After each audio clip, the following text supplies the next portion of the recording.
So we've heard from the silencers, from the radical Muslims who want to silence any criticism of their religion and their prophet. But not all Muslims are like that. Athar Khan is a student at York University, and he wants to set the record straight. Muslims are allowed to be offended. They have the right to be offended like all of us, but not the right not to be offended, not the power to silence others. And he joins us now in studio. Great to meet you, Athar. You reached out to me out of the blue. You sent me an email about an interesting exchange that happened at your school, York University. Can you tell our viewers what happened? Absolutely. So what happened was the professor mentioned at the beginning of his lecture about Christian theology being male-dominated. First of all, what class was this? It's called Sex, Gender, and the Body. It sounds like a very modern course, a little bit politically correct. So this was about politically correct issues. And sorry, I just wanted to get that on the record. You keep telling your story. Sure. So basically the professor mentioned about Christianity being, or Christian theology being male-dominated. Yeah. So towards the end of the class, I mentioned that, well, you know, in Islam, that idea that a woman is created from a man's rib is also in Islam. And to this, a Muslim girl in my class responded saying, well, you know, in Islam, women get a lot of rights. Islam is great for women's rights and all that. So I thought it was a pretty easy rebuttal to say, well, you know, in the Quran it says a husband can hit his wife, and it doesn't say a wife can hit her husband. That's an interesting point. It's not an equal opportunity hitting. We've talked about that on the show before, about beating her gently and what that means. Yes. So you quoted this in the class, and you're a Muslim man and you were talking to a Muslim woman. I mean, that sounds like an interesting debate, actually a very appropriate debate to have. Then what happened? Right, so what happened after that was pretty much the class ended after that, and the next day the professor came to me after class and said, I received some complaints, and you know, basically was trying to suggest to me that I shouldn't criticize Islam in his class. Now, was the professor Muslim or was he just Gentile? I think he's a German descent, and I think he was Christian upbringing. Yeah. So he was telling you that he had complaints about you, and did he tell you just to cork it? Did he tell you not to talk about it? Well, he didn't say the words, don't criticize Islam. He kind of suggested it. So basically he said, well, you know, Christianity has a long theoretical criticism starting from Marx and all this. Yeah. So suggesting that Islam doesn't have that and therefore we shouldn't criticize Islam. Also he said, well, you know, isn't there other places where you can sort of express that?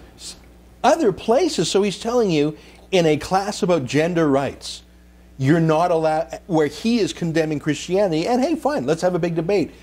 He's saying that is not an appropriate place. That is weird. What did you say in return? I basically said, you can't criticize Islam in mosques, can't do it in community centers, can't do it in schools, and now you're saying the one place where you should be allowed to do it, you can't even do it there? And what did he say to that? He's like, yeah, but you know, we've had some complaints, and you know, we have rules against hate speech and things like that. Hate speech? Yeah. He was implying that simply asking an academic question or making an academic point, I mean, obviously you've read the Quran, obviously you know it. Yes. So simply pointing out, as a Muslim man, what the Quran says, he would even dare suggest a white liberal Christian to you that you can't mention that, and he would bring up hate speech. That's designed to silence you. Right, and what he, even though I told him, he didn't seem to understand the importance of this sort of back and forth among Muslims, right? Yeah. Like that girl actually came to me after class and said, show me your evidence. And I pulled out my iPhone, downloaded the Quran verse and showed it to her. And so she said, I didn't know that before. That is what universities are supposed to be about. Yes. Let's have a back and forth. I mean, everyone should be polite enough and tolerant enough of each other, but to show, instead of saying, oh, don't even bring that point up, please don't bring that point up, that Muslim girl actually did the right thing by saying, what's your proof? And you did the right thing by saying, here's my proof. And this back and forth, and I wonder what she's thinking about. Instead of fostering and nurturing this debate, the scared white liberal professor said, oh, please don't do that. I mean, I think he's worried for himself or something. Sure. How did this story end? Did anything else come of this? So, I mean, I recently spoke to the associate dean, and he said he would speak to the professor.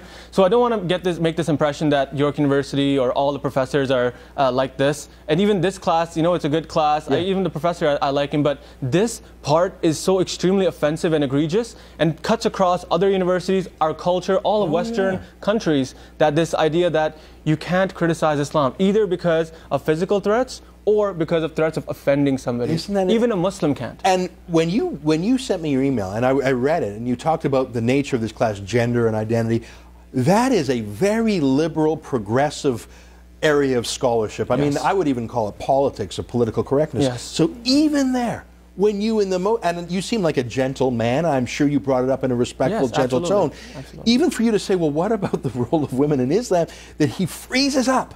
I mean, he obviously, even in the most liberal parts of the university, is scared of it. You have pulled back the cover and showed us something here that should concern all of us.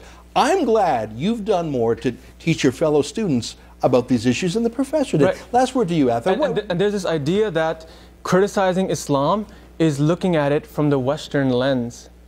I am a Muslim. I studied this stuff. I've been through it. I've been, you know, not radicalized, but like I've been through a very traditional sort of upbringing of it. Yeah. And so I know this stuff. So don't tell me that if I criticize it, I'm looking at it through a Western lens. Yeah, listen, every religion criticizes itself from within, or I don't know about every religion, but the Jews sure do. Christianity had a whole Reformation. I mean, that is where the renewal and the revival and the modernization of religions comes from. Exactly. Listen, Athar, it's been a pleasure to meet you. I hope we can have you on to talk about these issues in the months and years ahead. I want to do my best to strengthen and give a voice to people like yourself, young Muslim men and women in Canada, trying to reconcile Islam and the West. I want to help you, and I will never say to you, Athar, don't talk about that. Right. Our show's about talking. It's nice to meet you. Thank you so much, sir. I really appreciate it. Thank you so much.